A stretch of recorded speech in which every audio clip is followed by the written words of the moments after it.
1978. Punk was exploding, new wave was coming, but rock was still alive and louder than ever. Today, with someone who lived through it, we'll revisit the 10 deeply felt rock songs of 1978. Let's dive in. Yes, our first track is Boston, Don't Look Back. What would you like to say about this song?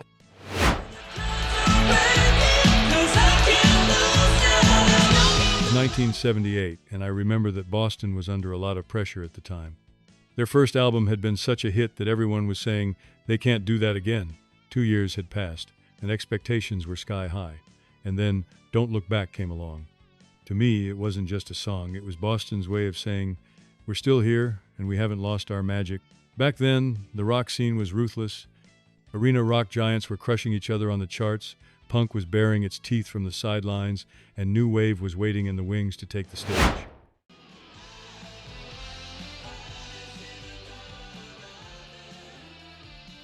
Tom Scholz's guitar tones, they were like sunlight filtering through storm clouds. Every chord shone with hope, but there was still a hint of sadness from the past in Brad Delp's voice. The lyrics said, "Leave the past behind," but the traces of unforgettable memories were still hidden within that interpretation. As far as I know, it reached number 4 on the Billboard charts, solidifying their arena rock throne. And even now, when that opening riff plays, it pushes you forward like a friendly hand on your shoulder, while also making you look back and wonder, is the past still chasing me?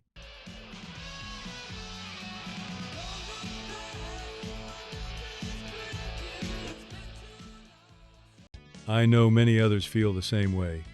We look forward to hearing your thoughts on Boston in the comments. Next up is Bob Seger, Still the Same. Now it's your turn to speak. You're still damn good. No one's gotten to you. Still the Same, released in 1978 from the album Stranger in Town, this song reached number 4 on the Billboard charts. I heard that Seger wrote this song inspired by a gambler he met during his nights in Detroit. But to me, it wasn't just about that man. It was the story of everyone who keeps repeating the same mistakes and refuses to give up on risk. The warm sound of the piano added a sweet melancholy to the song.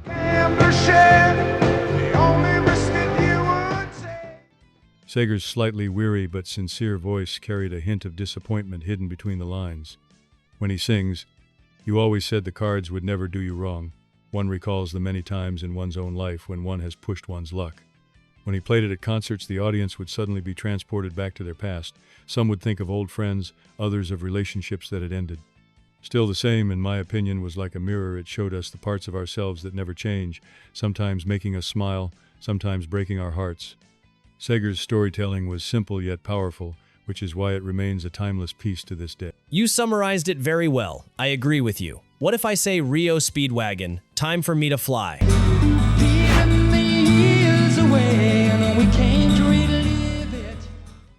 In 1978, Kevin Cronin opened his heart completely with this song. It only reached number 56 on the Billboard charts, but if you ask me, its position on the charts never reflected its true value. Time for Me to Fly conveyed that separation is not only painful but can also mean liberation. Cronin's clear vocals, combined with the soft touch of the bass guitar, gave the song both a fragile and determined tone. The line, "I make you laugh and you make me cry," has touched many people's own stories of ending. Oh, I make you laugh and you make me cry. When this song was played at concerts, people swayed gently, but their minds wandered back to old memories. Such a heartfelt confession was rare on the rock scene at the time. Despite being a group that filled arenas, REO Speedwagon spoke to the crowd like a whispering friend through this song. In my opinion, it remains one of the best pieces to convey that separation can be both sorrowful and necessary. When you listen to it, you feel the closing of a door, followed by that first breath of freedom. Our next track is Kansas, Portrait He Knew. Kansas' song Portrait He Knew has always caught my attention. It appeared on the 1978 album Point of No Return and only reached number 64 on the Billboard charts. But I think the impact of this song is much greater than the charts suggest. The emotion it leaves on listeners shows its true value. The inspiration behind the song is actually Albert Einstein. Kerry Livgren was influenced by Einstein's different ideas, his loneliness, and his view of the world. It's easy to feel this in the lyrics. When the line "a thousand ideas" comes up, it brings to mind the things that accumulate in a person's mind but are difficult to explain to others. That's why, in my opinion, the song touches not only Einstein's story, but also the story of everyone who doesn't feel like they belong to the crowd.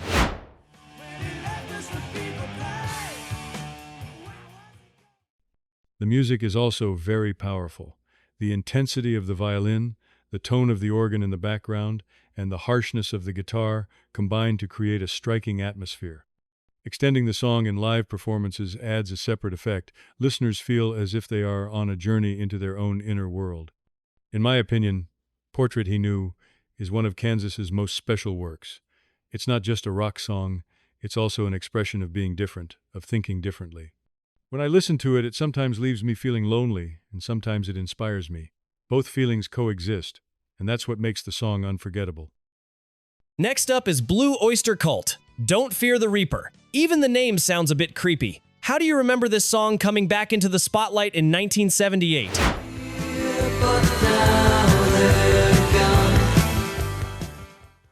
Ah, that song. It was first released in 1976 and reached number 12 on the Billboard charts, but in 1978 it experienced a resurgence with live performances.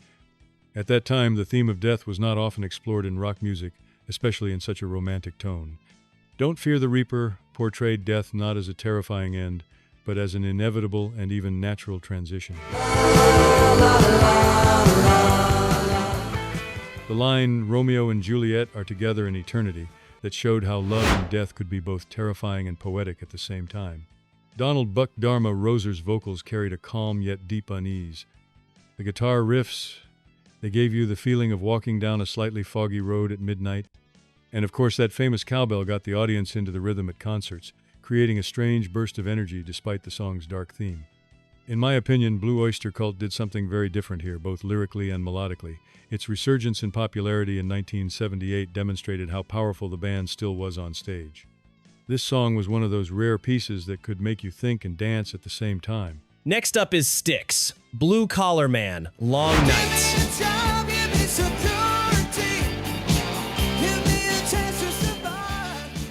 When this song was released in 1978, it was a direct reflection of many people's lives. It was one of the standout tracks on the Pieces of Eight album, and I think it reached number 21 on the Billboard Hot 100. Tommy Shaw wrote this song inspired by a friend who had lost his job. And in my opinion, the song's power comes precisely from this: a real story, a real struggle. The opening heavy guitar riffs carry an energy that never stops, never backs down, like a train speeding along the tracks. Shaw's vocals convey both anger and hope at the same time.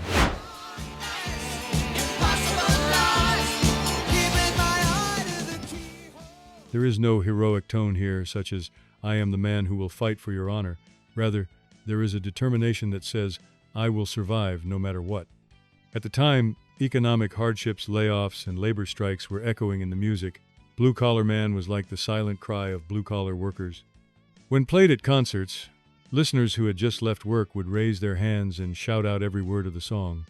In my opinion, this track is one of the purest examples of Styx's theatrical rock style.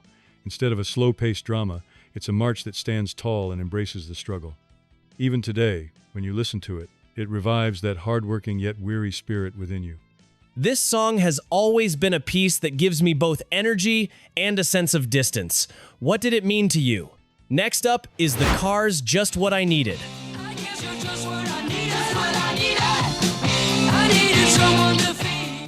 When the Cars burst onto the scene in 1978 with their self-titled album, they brought a whole new energy to the rock world. Just What I Needed was essentially the calling card for this debut. It peaked at number 27 on the Billboard Hot 100, but it was remembered more for the new sound it created than for its chart success. Rick Ocasek's cool, almost emotionless vocals combined with Greg Hawkes' synthesizer touches created a fresh vibe that would come to be known as New Wave at the time. But for me, the best part of the song was how it blended a modern coolness without completely losing rock's warm guitar spirit up to that point. Elliot Easton's guitar riff still carried classic rock energy, while the drums beat with a clear and clean pop discipline. The lyrics are interesting. They express attraction to someone, but also a desire to keep a distance.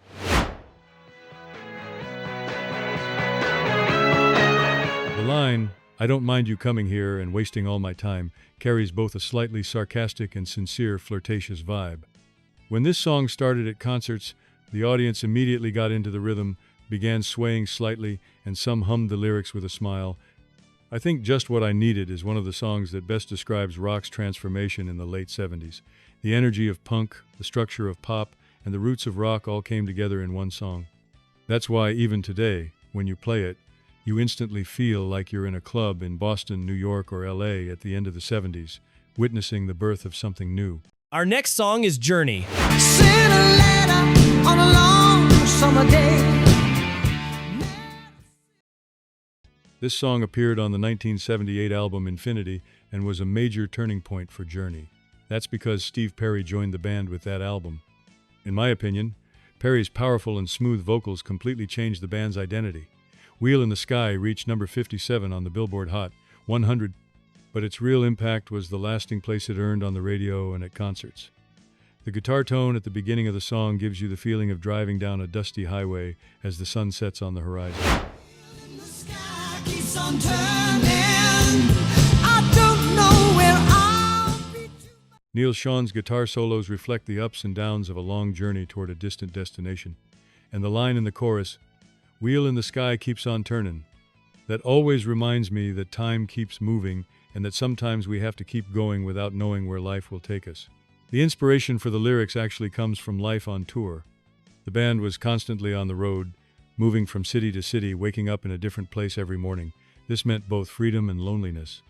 This dual emotion is very clear in Perry's voice, both the desire to move forward and a slight sadness created by what is left behind. When this song was played at concerts, the crowd would always sing along to the chorus. Especially at open-air concerts, listening to this song as the sky darkened and a light breeze blew. It was like nothing else. To me, Wheel in the Sky is not just a road story, but a melodic summary of life itself. Next up is Foreigner, Hot Blooded.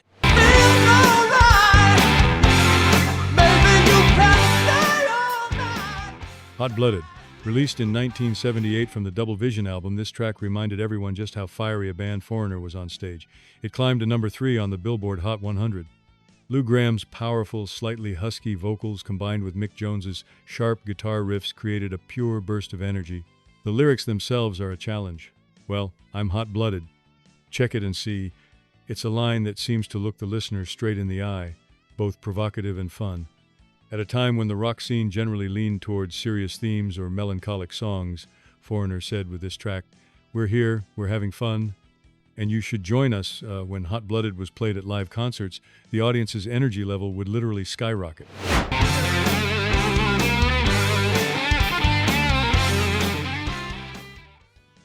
During the guitar solos, Jones would come to the edge of the stage, lean toward the audience, and Lou Graham would hold out the microphone and have tens of thousands of people sing the chorus. It felt more like a huge party than a concert moment. To me, the beauty of this song lies in its timeless energy. Even decades later, it still gets you moving the moment you hear it. Whether you're driving in the car or hanging out with friends one evening, Hot Blooded always gets you moving. And yes, that opening riff is still as hot as it was on day one. I deliberately saved this song for last because it reminds me of fatigue and patience. So how did you feel when you listened to this song back then?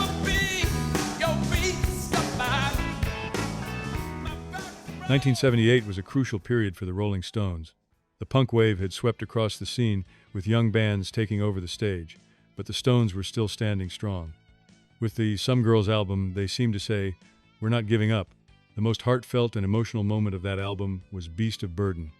The song reached number 8 on the Billboard charts, but I believe its value went far beyond the charts.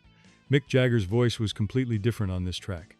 It was like the confession of a man who was tired but still carried an undiminished love within him. Keith Richards' blues-influenced guitar deepened this feeling. Every note carried the trace of a weary but still standing spirit. Moreover, Richards was struggling with serious addiction issues at the time. This added extra weight to the song. So the weariness we heard came not just from the lyrics or the melody, but from their real lives. Live performances painted a completely different picture.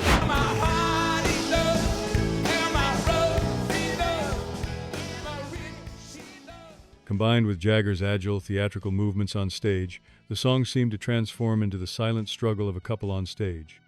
At concerts, thousands of people sang along to those words at the same time, each remembering their own unfinished story.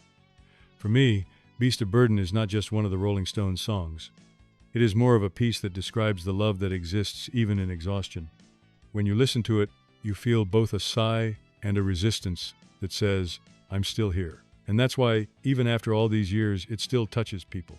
Yes, today we went back to 1978 and talked about 10 deeply felt rock songs. Don't forget to like the video, subscribe to our channel, and write your thoughts in the comments.